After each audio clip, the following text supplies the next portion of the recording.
Bonjour et bienvenue. Quel est le point commun entre l'excès de position assise, le mal de dos, les problèmes de performance sportive ou encore la capacité de pouvoir rester autonome à 90 ans? Vos muscles fessiers. Et il y a de fortes chances que vos muscles fessiers actuellement ne fonctionnent pas de façon optimale.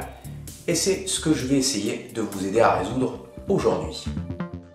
5 facteurs fondamentaux peuvent expliquer les problématiques liées aux fessiers. Le premier, je l'ai évoqué dans l'introduction, c'est tout simplement l'excès de position assise et puis la sédentarité qui va généralement avec. Donc lorsque je reste trop souvent et trop longtemps assis sur mon cul, qu'est-ce qui se passe? Petit à petit, les muscles fessiers vont s'atrophier, ils vont perdre en fait leur masse musculaire, vous allez perdre cette masse musculaire et puis surtout il va y avoir une perte en fait de connexion entre les muscles fessiers et le cerveau. Le câblage se fait moins bien, en d'autres termes les messages de contraction musculaire se font de moins en moins bien.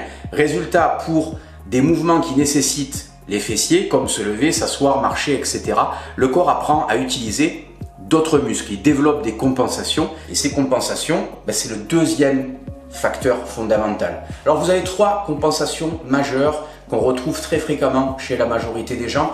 La première compensation, c'est l'excès d'utilisation des ischio-jambiers à l'arrière des cuisses, à l'arrière des cuisses. Ensuite, vous avez l'hypersollicitation des muscles lombaires, les paravertébraux qu'on retrouve au niveau du bas du dos et qui vont en fait, dans les deux cas, servir à compenser le manque de contraction des muscles fessiers dans l'ensemble des gestes quotidiens.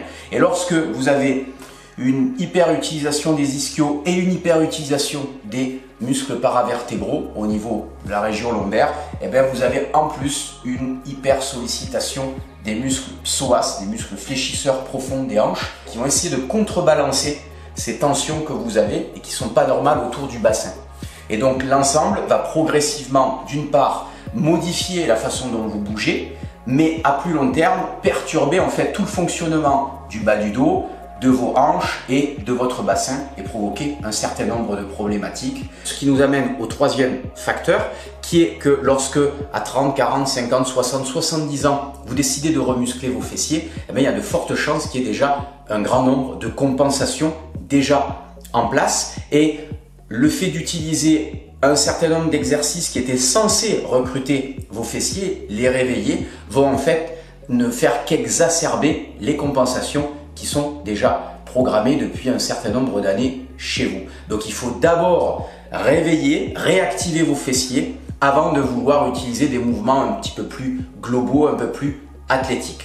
Quatrième facteur, la posture dominante. Chez certains individus, en fonction de leur morphologie, en fonction de leur génétique, il y a des gens qui ont une meilleure capacité à sentir les muscles fessiers se contracter lors de certains mouvements, alors que pour d'autres, c'est déjà beaucoup plus compliqué à cause de bras de levier articulaires, à cause de position anatomique, à cause d'une posture qui est présente depuis de nombreuses années chez vous, dont vous avez hérité via papa et maman, etc.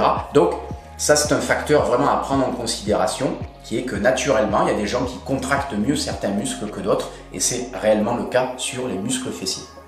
5e facteur, l'excès de tonicité des muscles fessiers. Donc depuis le début de la vidéo, on parle d'amnésie des muscles fessiers, puis de compensation, de fonte musculaire autour des muscles fessiers, mais l'inverse est aussi vrai. Si jamais je travaille trop mes muscles fessiers, si je les développe trop, si je les sollicite trop, à ce moment-là, je vais développer une hypertonicité. Il risque d'être tendu en permanence, il risque d'être, on va dire, trop développé. Et lorsque un muscle est trop tendu, lorsqu'il est trop développé, ça force les muscles opposés, les muscles antagonistes, à essayer de rétablir l'équilibre, c'est-à-dire de lutter contre le déséquilibre produit par le muscle hypertonique. Donc souvenez-vous, l'idée c'est d'essayer d'avoir une approche du travail corporel équilibrée. Ni pas assez, mais ni trop. Dans un cas comme dans l'autre, en fait, on est dans les excès. Et les excès, le corps, il n'aime pas du tout. Donc, ce que je vais essayer de vous proposer aujourd'hui, c'est dans un premier temps des exercices pour réactiver les muscles fessiers, pour apprendre à mieux les ressentir, puisque c'est finalement plus la grande majorité des gens qui ont besoin en fait de réapprendre à utiliser leurs muscles fessiers. C'est ce qu'on va voir dans la suite de la vidéo. Donc, premier exercice que je vous propose, c'est de réactiver, donc apprendre à contracter en fait les muscles fessiers et en même temps à relâcher les muscles psoas. On a vu dans la vidéo que lorsque les fessiers deviennent plus ou moins amnésiques, à ce moment-là, les psoas essaient de se contracter pour maintenir une région lombaire relativement stable. Donc avec cet exercice, la bande tire en fait mon bassin vers l'arrière et donc ici je vais simplement apprendre à contracter la fesse pour réaligner mon bassin. Donc je cherche également à m'auto-grandir. Plus vous allez chercher à vous auto-grandir et plus vous allez sentir la contraction des muscles de la fesse. Et donc je vais simplement mobiliser doucement un petit peu mes hanches d'avant en arrière et vous allez sentir donc un étirement autour ici des fléchisseurs de hanches, le fameux psoas, et également une contraction plus accentuée autour des muscles fessiers. Premier exercice. Deuxième exercice, dans un exercice que vous connaissez en général assez bien, où on va simplement chercher à monter les fesses du sol.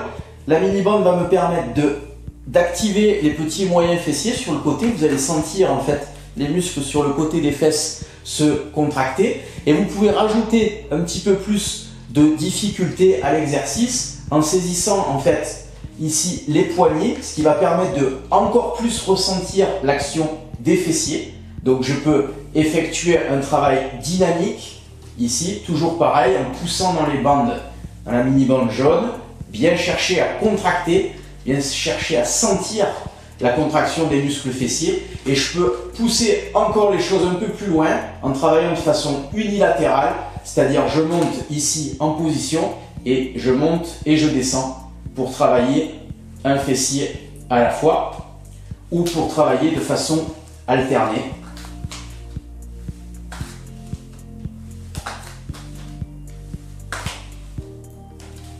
Toujours en cherchant à bien sentir la contraction des muscles fessiers. Troisième exercice, ici on va travailler sur le gainage latéral, donc renforcer les obliques et le carré des lombes. Et puis en gardant la mini-bande jaune, je vais pouvoir travailler ici l'adduction et donc les muscles petits et moyens fessiers autour, encore une fois, du bassin. Donc la tête, la colonne bien alignée et en même temps, je travaille sur cette adduction de la hanche. Vous allez tout de suite sentir que ça travaille bien au niveau des petits et moyens fessiers. Prochain exercice, ici un exercice beaucoup plus dur qui est le hip thrust verticalisé. Donc je vais prendre le corps barre, j'utilise deux bandes violettes, mais vous pouvez bien entendu utiliser deux bandes rouges qui sont bien entendu moins tendues, moins puissantes. Donc je positionne le corps barre ici, les genoux légèrement à 45 degrés, ça me permet de mieux recruter les muscles fessiers. Je vais chercher à m'auto-grandir, donc plancher pelvien aspiré, nombril aspiré, donc corps bien gainé, auto-grandi. Ici, je maintiens le corps barre en place autour du bassin et je vais pousser, donc faire l'extension en fait des hanches pour favoriser la contraction des muscles fessiers. Je contrôle le retour et je pousse de façon explosive. Je contrôle le retour, je pousse de façon explosive. Contrôle le retour, pousse de façon explosive et ainsi de suite. Donc, vous pouvez travailler de manière lente.